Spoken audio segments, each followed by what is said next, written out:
Good morning, students. Now let's begin with the organic chemistry portion of your syllabus, and the organic chemistry portion is in your second volume. Now 4 chapters are there from the organic chemistry. The first is chapter number 10, that is haloalkanes and haloarenes. Chapter number 11, alcohol, phenol and ether. Chapter number 12, aldehyde, ketone and carboxylic acid. And chapter number 13, amines. Okay, now which questions are asked from the organic chemistry chapters? Now the first is name reactions. Okay, name reactions come. Second is distinguish test. By means of a chemical test, you have to distinguish between the compounds. Conversions come. Conversions we have already covered in 11th class. Okay, that type of conversions come. Identify the reagent. Okay, then complete the equation or sequence reactions type questions come. Then reasoning questions. Mechanism also come. Okay, so in 12th class we have mechanism part also, so that also comes in the board examination. Now what these chapters include? Okay, so the chapters of organic chemistry have, the first thing is nomenclature. Nomenclature part we have already covered in 11th class, but again we have to revise the nomenclature. The second is preparation methods. Okay, next is physical properties. Physical properties of the compounds. Physical properties means solubility, melting point, boiling point, density. Okay, and chemical properties and mechanism. So these chapters include these things. So we'll discuss these topics in these chapters. And the first chapter that we are starting with is the chapter number 10, that is haloalkanes and haloarenes. Okay, now let's begin with the unit number 10, haloalkanes and haloarenes. Okay, now haloalkanes and haloarenes have the functional group halogen. Halogens are denoted by the symbol X. X means it can be your fluorine, chlorine, bromine or iodine. Now these halogen compounds are either aliphatic or aromatic. Now aliphatic halogen compounds means they can be haloalkanes, haloalkenes or haloalkynes. Haloalkanes means single bond is present. Alkenes means carbon-carbon double bond is there, and alkynes means carbon-carbon triple bond is there. Okay, so we have a carbon chain in these compounds. So these are aliphatic halides. Aromatic means the halogen atom is present on benzene ring. Okay, so benzene substituted halides. Okay, so these are the examples of aromatic halogen compounds, which are also known as haloarenes or aryl halides. These are alkyl halides, these are aryl halides. Clear? So this is the introduction of haloalkanes and haloarenes. Now we are classifying haloalkanes first. Okay, so haloalkanes, also known as alkyl halides, can be of 3 types: primary, that is 1 degree, secondary 2 degree, and tertiary, that is 3 degree, depending on the nature of carbon atom to which your halogen atom is attached. Clear? In 11th class we have learnt about primary, secondary and tertiary carbon atoms. Okay, so what is primary carbon? Which is attached to only 1 carbon. Secondary, which is attached to 2 carbon atoms, and tertiary carbon is that which is attached to 3 different carbon atoms. So this is the structure of primary alkyl halide. You know, now this is my primary carbon and halogen is attached to primary carbon. This is the halogen atom which is attached to secondary. This is secondary carbon, and here the halogen atom is attached to tertiary carbon. So this is the classification of haloalkanes. Now in all these haloalkanes, your carbon atom is sp3 hybridized. Okay, because carbon atom is bonded by sigma bonds only. Okay, so carbon atom is sp3 hybridized. Clear? So this is the classification of haloalkanes. Now there are some special type of halogen compounds also. Okay, now listen carefully. The first type is vinylic halide. Now this is not the IUPAC nomenclature, this we use in common system. Now what is the meaning of vinyl group? Vinyl group is this: CH2 double bond CH. This group is vinyl, and since halogen is attached to vinyl group, this is my vinylic halide. Okay, CH2 double bond CH is the vinyl group, and since halogen is attached to this, so this is my vinyl halide. The next is allylic halide. Allylic, what is the meaning of allylic? This group is allyl. Okay, 3 carbon atoms are there and double bond is between first and second carbon. CH2 double bond CH, CH2 is allyl group. and halogen is attached to allyl group, so this is allylic halide. In vinyl halide, the halogen is attached to sp2 carbon, but in allyl halide, the halogen is attached to sp3 carbon. Now, one more is there, and that is benzylic halide. Okay, now what is the meaning of benzyl group? If to the benzene CH2 is attached, so this is my benzyl group. Benzene and to benzene CH2 is attached, and now it is chloride, halogen is attached, so this is benzylic halide. Clear? So what is vinyl group? CH2 double bond CH. What is allyl group? CH2 double bond CH, CH2. And what is benzyl group? To the benzene CH2 is attached. Clear? So these are three special types of halogen compounds. Okay. Now let's revise the nomenclature of haloalkanes and haloarenes. Okay. Now for halogens, we know what we use. We use prefix halo for halogen. So prefix halo means it can be fluoro, chloro, bromo and iodo. Now let's again revise the rules for nomenclature. Whenever any organic compound is given to us, what we do? Numbering is done. And numbering is done in such a way that my functional group gets the lowest number. Also, if two or more different things are present, for example, if branch is present, halogen is present, double bond is present, okay, we follow preference rule. Priority rule is followed. Okay, so let's discuss some examples of nomenclature. Now the first question is this. Now this is a branched compound, and what we'll do, first numbering is done. So numbering is done from this side so that halogen gets the lowest number. So what is the name of this compound? Now the name is 2-bromo 4-methyl. Okay, 1 2 3 4 5. So on the second carbon bromo is there, on the fourth carbon branch is there. So 2-bromo 4-methyl, this is my prefix part. Word root is of 5 carbon atoms, so pent, and primary suffix is A. Now second question. Now the second question is having 2 halogen atoms. Okay, if 2 halogen atoms are present, we can use di. So the name of this compound is 2,2-dichloropropane. Now third one, now double bond is also there. So if double bond is there, my primary suffix will change. Okay, so the name is 1-bromo. This is the prefix part. 4 carbon atoms, so bute, and double bond is between 2 and 3, so 2-ene. Okay, now fourth question is the bond line notation. So in this bond line notation, you can see now what we'll do, first numbering is done. Okay, now from where we should start the numbering? Now in this bond line notation, double bond is also there and halogen is also there.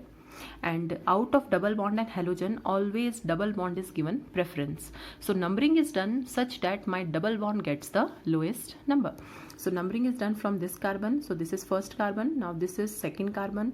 This is third carbon. Okay, now this is my branch. Again fourth carbon, and this is my fifth carbon. Okay, so the name is 4-bromo pent-2-ene. The next question is, now this is a cyclic compound. Okay, this is not benzene, this is a cyclic compound. So numbering will be done from halogen, that is my functional group. So it is 1-chloro 4-methyl. Now this is cyclohexane. Now let's move on to aromatic ones. Now this we all know, it is chlorobenzene. The next compound is 2 halogen atoms are there on 1,2 position. This is 1,2 position, so it can be named as 1,2-dichlorobenzene, and for 1,2 what we use? Ortho. So it is ortho-dichlorobenzene. Now in case of aromatic compounds, 1,2 position is ortho, 1,3 position is meta, and 1,4 position is para. Now next compound is this. CH3 is also there and Cl is also there, so it can be named as 2-chlorotoluene. Okay, now to the benzene, if CH3 is attached, this compound is toluene, so this can be named as 2-chlorotoluene. Now the remaining 3 examples are the examples of side chain substituted. Okay, these are side chain substituted compounds. So now listen carefully. You can compare. In this compound, the functional group is not directly attached to benzene, but this functional group is attached to the carbon chain, and this is an example of side chain substitution. So what we do for side chain substituted compounds, we don't use the word benzene here. Now here for side chain substituted, we use the word phenyl. Phenyl is prefix for benzene. Okay, so what is phenyl? It is prefix for benzene. When we use phenyl, when the functional group is not present directly on benzene, it is present on the carbon chain. Okay, it is attached to the carbon chain, side chain substituted. So what we'll do now, this is my 1 carbon. Okay, now this is also prefix and this is also prefix. So chlorophenyl is my prefix, and for one carbon what we'll use? Methane. Chlorophenyl methane. And what is the common name for this compound? Now this is benzylic group only. Okay, so this is benzyl chloride. Now again the next example. Now this is my one carbon. To this first carbon, 2 chloro, so dichloro-phenyl methane. Now this common name is benzyl. So what is benzyl? To the benzene CH2 is there. What is benzyl? To the benzene CH is there. So it is benzyl dichloride.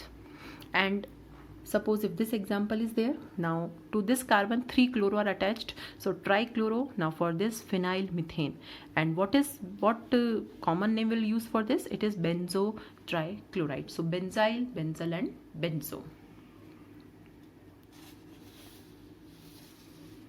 Now few questions are there for you. So the question is, write the IUPAC name of.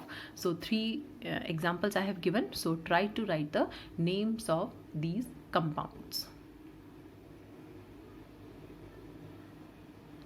Okay, so with this the nomenclature part is over. Okay, and in the next class we'll discuss about the we'll start with the chapter. Basically we'll discuss the preparation methods of haloalkanes, haloarenes and physical properties. Dear students, now I hope you have solved the nomenclature questions which I gave you in the previous class. The first question was this. Now what is the numbering order? The numbering will be done from here, 1, 2, 3 and 4. So the name is 4 bromo 3 methyl butene.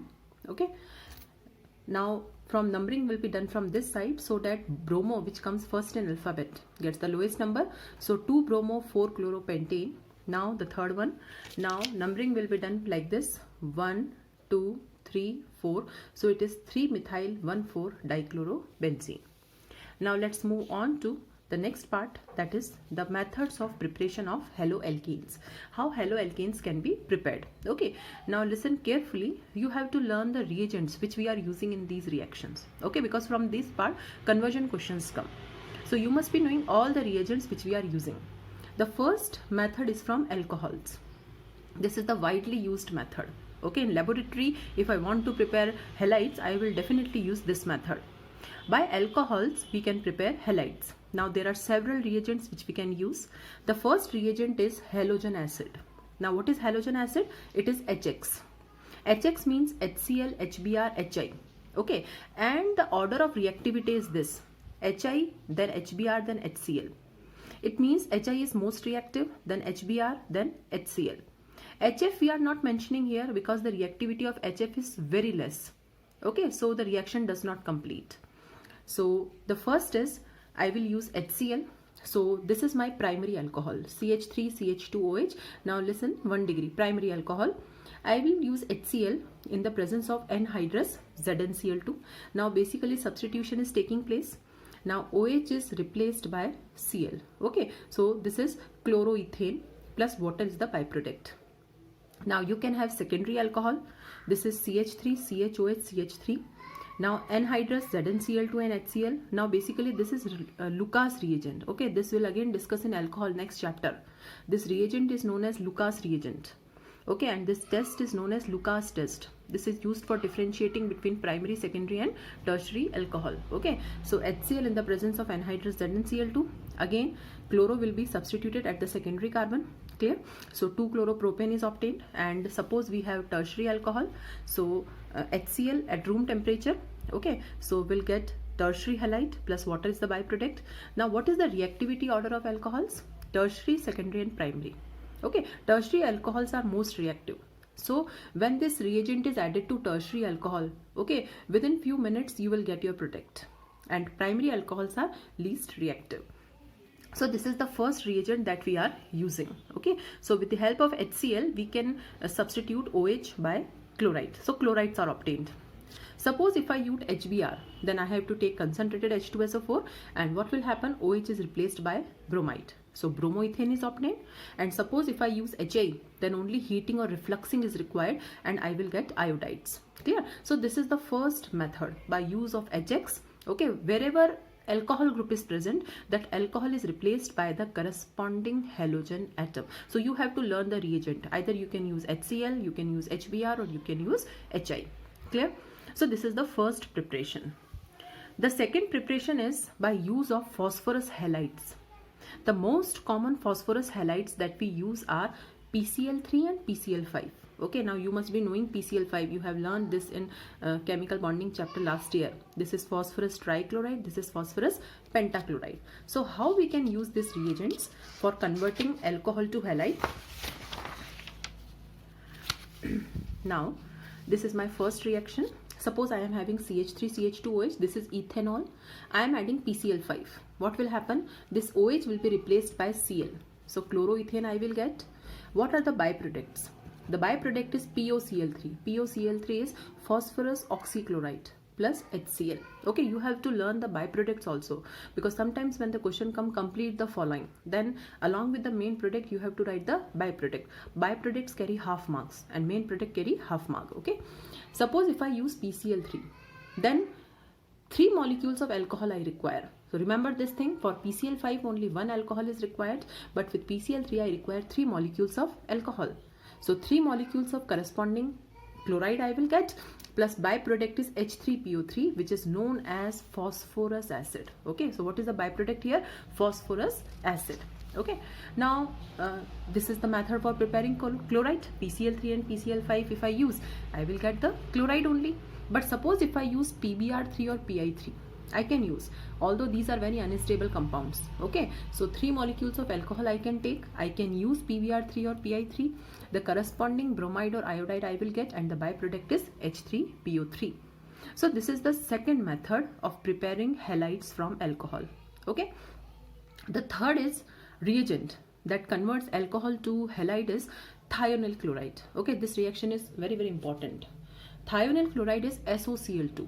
Okay, so alcohol I have taken plus SOCl2 is thionyl chloride.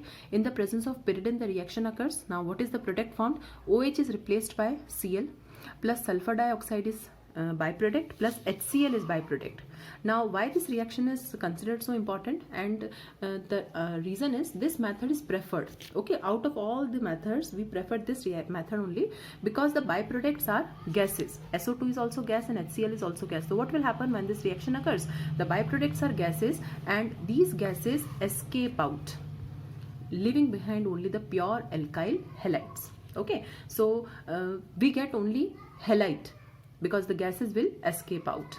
Okay, so this method is considered as the best method for preparing chlorides by use of thionyl chloride. Is this clear? So this is the first reaction.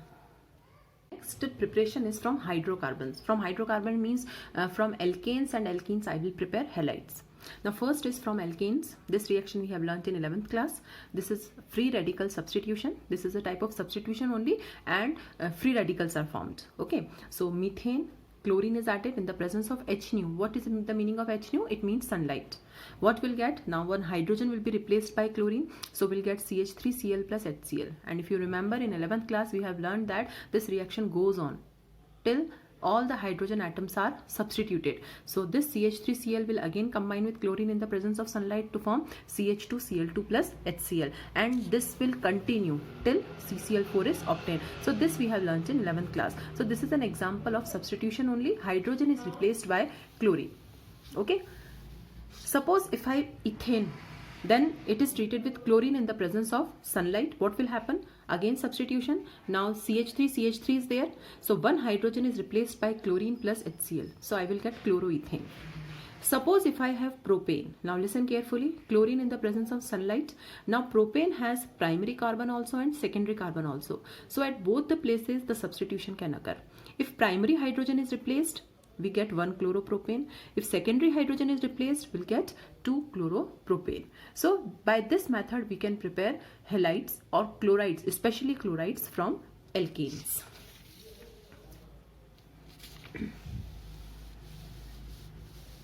Now moving on to the next is from alkenes. Okay, alkenes are also hydrocarbons. So how to get halides from alkenes?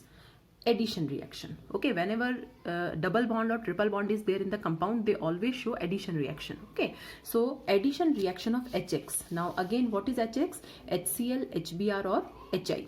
Clear? Now the first reaction is I have taken CH2 double bond CH2. This is ethene. To the ethene I have added HCl. Okay, now I told you in the 11th class also that addition is like this. Double bond will break, okay, especially pi bond. This bond will break, H will come this side and Cl will come this side. Now this is symmetrical alkene. If you add H this side and Cl this side, then also you will get the same product because alkene is symmetrical. Clear? So we'll get CH3 CH2 Cl, that is chloroethane. But suppose if I have unsymmetrical alkene, now this is propene, CH3 CH double bond CH2. What is the meaning of unsymmetrical alkene? Unsymmetrical alkenes are those where the doubly bonded carbon atoms have different hydrogen atoms. This carbon is having only one hydrogen and this carbon is having two hydrogen atoms. And we are adding unsymmetrical reagent. What is unsymmetrical reagent? Which has positive and negative charge. Okay, two different atoms are there. What will happen? Now 11th class we have learnt one rule, and what was that rule? Markovnikov's rule. Markovnikov's rule is applied to unsymmetrical alkenes and unsymmetrical reagents. Clear? Both should be unsymmetrical. Now what is Markovnikov's rule? Negative part of the reagent goes to that carbon which has less hydrogen attached. So definitely here we'll be using Markovnikov's rule. Now see, this was the reaction. Now this carbon is having only one hydrogen, this carbon is having two hydrogen, H is having plus, Br is having minus. So negative part will go to this carbon. So Br will be added here and H will be added here. So I will get 2-bromopropane. And if you remember, mechanism was also there in 11th class. Okay, 3-mark question was there that when we add HBr we get 2-bromopropane. Okay, and if the same HBr is added in the presence of peroxide, anti-Markovnikov's rule is followed. So this is the entire repetition of 11th class topic only. Clear? So we'll get 2-bromopropane. Suppose this is my alkene. Now these are two doubly bonded carbon atoms. Again HBr is added. You can add HBr, you can add HCl, you can add HI. Okay, so all the three are unsymmetrical reagents only. So what will happen? Now this carbon is having less hydrogen, so Br will be attached here and H will be attached here. But suppose if HBr and peroxide combination is there, so we'll follow anti-Markovnikov's rule. Anti-Markovnikov's rule is followed only when HBr and peroxide combination is there. Okay, peroxides only work with HBr, they don't work with HCl or HI. So when HBr and peroxide combination is there, which rule will follow? Anti-Markovnikov's. Anti-Markovnikov's means just opposite. Now negative part will go to this carbon which has more hydrogen attached. Clear? So Br will come here and H will come here. So I will get 1-bromopropane. Okay, so you have to remember these two things, when we have to use Markovnikov's rule and when we have to use anti-Markovnikov's rule. Okay, now suppose this is my ethene and I am adding bromine, Br2. Now this is symmetrical reagent because both the bromine atoms are same. CCl4 is solvent here. What will I get? Double bond will break, one bromine will come this side, one bromine will come this side. And this is known as vicinal dihalides. Okay, vicinal means the two halogen atoms are on adjacent carbon atoms. And one more position is there, that is geminal. Geminal means the two halogen atoms are on the same carbon atom. So this is also a type of addition reaction, but here will not follow any rule because the reagent is symmetrical. Now why I am mentioning this reaction here? Bromine is reddish brown colored liquid, and when this reaction occurs, product is formed. So red color of bromine decolorizes. Okay, and this we can use for test for unsaturation because this reaction is given only by the compounds containing multiple bond. So whenever you want to check unsaturation in the compound, simply add bromine. Okay, if bromine decolorizes, it means the compound contains multiple bond. Now the last method of preparation of haloalkanes. Okay, now what was the first method of preparing halides from alcohols? What were the reagents that we used? HCl we can use, HBr or HI, we can use PCl3, PCl5, we can use SOCl2. The second method was from alkanes by use of chlorine in the presence of sunlight.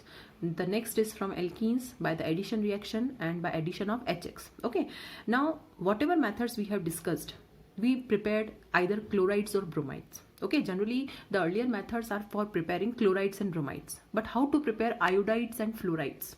Okay, so one reaction is there, that is halogen exchange reaction, and this reaction is also important, and this reaction is used only for preparing fluoroalkanes and iodoalkanes. Clear? For preparing fluorides and iodides, we use this halogen exchange reaction. Now first reaction is Finkelstein reaction. Okay, this is the name reaction. So Finkelstein reaction is used for preparing iodides, iodoalkanes. I am having CH3CH2X. Now this can be either bromide or chloride. It is treated with sodium iodide in the presence of acetone. So this is my reagent here. What will happen? Exchange will occur. This I will come here and X will come with sodium. So this is for preparing iodides.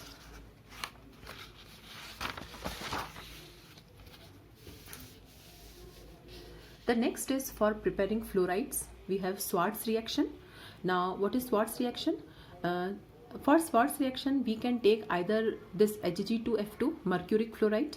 Now this is two molecules of CH3CH2Cl. You can take bromide also, Hg2F2. Now what will happen? Chloride is replaced by fluorine. So CH3CH2F plus Hg2Cl2. So mercurous fluoride, mercurous chloride. Now we can have CH3Br plus AgF. So these are the two reagents that we are using here. We can get CH3F plus HgBr. This is Schwarz reaction. And the next is Hunsdiker reaction. Now in Hunsdiker reaction, what we take? CH3COOH. This is silver salt of acid. It is treated with bromine in the presence of CCl4. Now what will happen? This carbon dioxide comes out. Okay, so this carbon dioxide comes out, AgBr is obtained as a byproduct, and we get CH3Br. Now the starting compound is having two carbon atoms, but the product is having only one. So we can say that in this reaction there is descent of series. Okay, the product is having one carbon less than the original compound. So this is my Hunsdiker reaction. Now some practice questions I have given. Okay, so we'll try to solve. So first question is this HBr in the peroxide. Okay, you try to solve. Now HBr peroxide, which rule will follow here? Anti-Markovnikov's. What is anti-Markovnikov's rule? Negative part goes to which carbon? This carbon. So Br will come here and H will come here. Okay, you can write the product. Now second question is, this is cyclohexanol, this is not benzene, plus SOCl2. Now what is the use of SOCl2? OH is replaced by Cl. So what will happen? This OH is replaced by Cl. So we'll get, at the place of OH, we'll get Cl plus SO2 plus HCl. The third question is this. Now this is also cyclic compound with a double bond. Okay. Now plus HI. Now whenever double bond is there, we follow addition. And whenever addition is there, we follow Markovnikov's rule. And what is Markovnikov's rule? The negative part goes to that carbon which has less hydrogen. So this is H plus and this is I minus. Now these are the two carbon atoms. Okay, now listen carefully. This carbon atom is having a branch, and whenever the carbon atom has a branch, the hydrogen atoms are automatically reduced. So negative part will go to that carbon which has less hydrogen. And which carbon has less hydrogen? This carbon. So I am writing the product here. So CH3 will remain as it is. Okay, and I will come here. So this is the product of this reaction. Now here again double bond is there.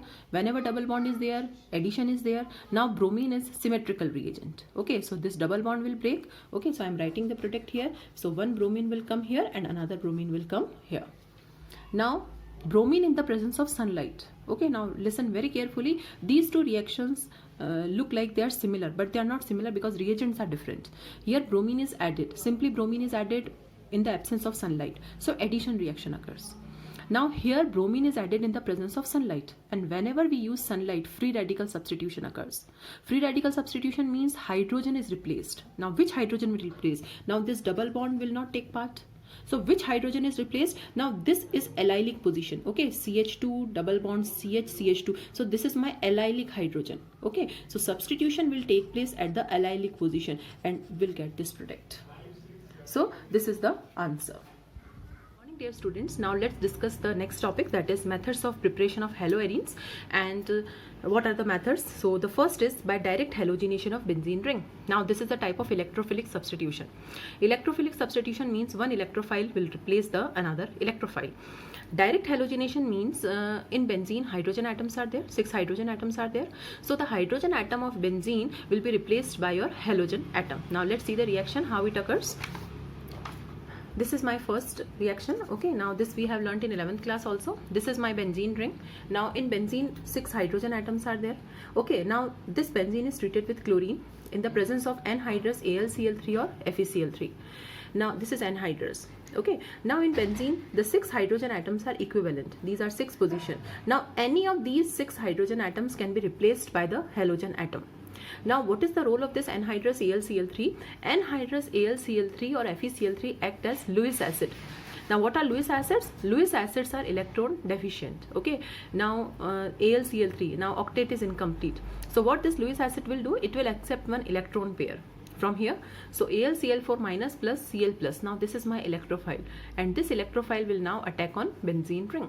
So this AlCl3 or FeCl3 act as halogen carrier. Okay, it provides electrophile to the benzene ring, and this electrophile will now attack on benzene. Okay, now as a result of this, what is produced? Chlorobenzene. Okay, plus HCl is byproduct. Now if the reaction takes place in the presence of bromine, my halogen carrier is anhydrous FeBr3, bromobenzene plus HBr is obtained. Okay, now suppose if I already have chlorobenzene, okay, now one chloro is already introduced on the benzene ring. Okay, now again if it is treated with chlorine in the presence of anhydrous AlCl3, what will happen? Now it depends upon the directive influence. This chloro group is orthopara director. So what will happen? The next chloro group will occupy either ortho as well as para position. Now 1,2 is ortho position and 1,4 is para position. So if one chloro is already present on benzene ring, the second chloro group will come on ortho, that is second and fourth position. So these are the products formed. Suppose I have toluene. Now this methyl group is also orthopara director. It is treated with chlorine in the presence of again anhydrous FeCl3. What will happen? The chloro group will come on ortho. This is ortho position and this is para. So orthochlorotoluene and parachlorotoluene is obtained. Okay, all these reactions are taking place in the presence of this Lewis acid, heating absence of light, that is dark. But suppose if toluene is treated with chlorine in the presence of sunlight, okay, and absence of halogen carrier. Suppose if I don't use halogen carrier, then what will happen? Then the substitution will not occur on benzene ring. Okay, so absence of halogen carrier. So what will happen? The substitution will not take place on benzene ring. Then the substitution will take place on this carbon chain. So what will happen? This hydrogen will be replaced by chlorine, and as a result of this, benzyl chloride is obtained. So this is an important reaction. Now the next method of preparation is from diazonium salt. Okay, now first we have to see what are diazonium salts. Di means two, azo means nitrogen, and salt means which have positive and negative charges. Okay, so diazonium salts, first we see how diazonium salts are prepared. So diazonium salts are prepared by a reaction which is known as diazotization reaction. So first we have to discuss what is the meaning of diazotization reaction. Diazotization reaction is used for preparing diazonium salt. Now what is diazotization reaction? This is aniline. This is primary aromatic amine. Okay, this is aniline. Okay, it is treated with HNO2. Now what is HNO2? It is nitrous acid. We are well known with nitric acid, HNO3, that is present in our lab, but this is not available in our lab. This is nitrous acid. So how it is prepared? It is unstable. Okay, it decomposes as soon as it is formed. So I require nitrous acid in this reaction, but it is quite unstable. Then what to do? This nitrous acid can be prepared by the reaction of NaNO2. This is sodium nitrite. NaNO2 is sodium nitrite and HCl. Okay, so what we'll do here, now one word I have written here, in situ preparation. So what is the meaning of in situ preparation? I will not add this HNO2 directly with to the reaction mixture, that is aniline. What I will do, in the test tube I will take aniline, and in that aniline I will add NaNO2 plus HCl. So what will happen? HNO2 will be produced, but that is produced inside the reaction mixture only. So as soon as HNO2 is produced, it will react with aniline. This is known as in situ preparation. That is the reagent which we require. We don't prepare it outside. We add those substances in the reaction mixture only which can produce the reagent. Okay, and the temperature is 0 to 5 degree. This reaction we are going to do in lab also. In our practicals this reaction is there. Okay, so I require ice cold mixture here. And what will happen as a result of this? This compound is formed. And what is the name of this compound? This is benzene diazo. 2 nitrogen atoms are there. Diazonium chloride. Since I have taken HCl, so Cl minus is obtained. If I take HBr, Br minus. So this is benzene diazonium chloride plus byproduct is water. This reaction is known as diazotization reaction. And with the help of this reaction, we can prepare diazonium salts. Okay, and if we prepare diazonium salt, now it is very easy for us to prepare all the aryl halides. Okay, because we have seen that if we use the first reaction, generally we get chlorobenzene and bromobenzene. Okay, we are not getting iodobenzene and fluorobenzene. So the diazonium salts are basically used for preparing fluorobenzene and iodobenzene. Okay, so we have this reaction now. So first is my Sandmeyer reaction. Now we have name reactions only. So Sandmeyer reaction. So what is Sandmeyer reaction? Now this is benzene diazonium chloride I have taken. The reaction occurs in the presence of Cu2Cl2 HCl. This is the reagent. Chlorobenzene is obtained. If I take Cu2Br2 in the presence of HBr, bromobenzene is obtained. These are the byproducts. Okay, this is Sandmeyer reaction. Okay, suppose if I take Ki. Ki is potassium iodide, heat, what I will get? I will get iodobenzene. Now it's very easy for us. So once we prepare diazonium salt, we can easily convert the diazonium salt to chlorobenzene, bromobenzene and iodobenzene. Okay, suppose I change the reagents. My reaction will change. Now it is known as Gettermann reaction. And what is this Gettermann reaction? Again diazonium salt I will take. In the presence of, now reagent is copper, in the presence of HCl I will get chlorobenzene, and copper in the presence of HBr I will get bromobenzene. Okay, byproducts are same. So Sandmeyer and Gettermann reactions, initial reactant is same, product is same, only the reagents are different. And the next is Ball-Schiemann reaction. This is specifically used for preparing fluorobenzene. Okay, so this is diazonium salt, this is fluoroboric acid. HBF4 is known as fluoroboric acid. What I will get? Fluorobenzene plus BF3 plus N2. So these are all the preparation methods of haloarenes. Okay, so in this chapter we have discussed the nomenclature part. We have discussed the methods of preparation of haloalkanes. Okay, and we have discussed the methods of preparation of haloarenes.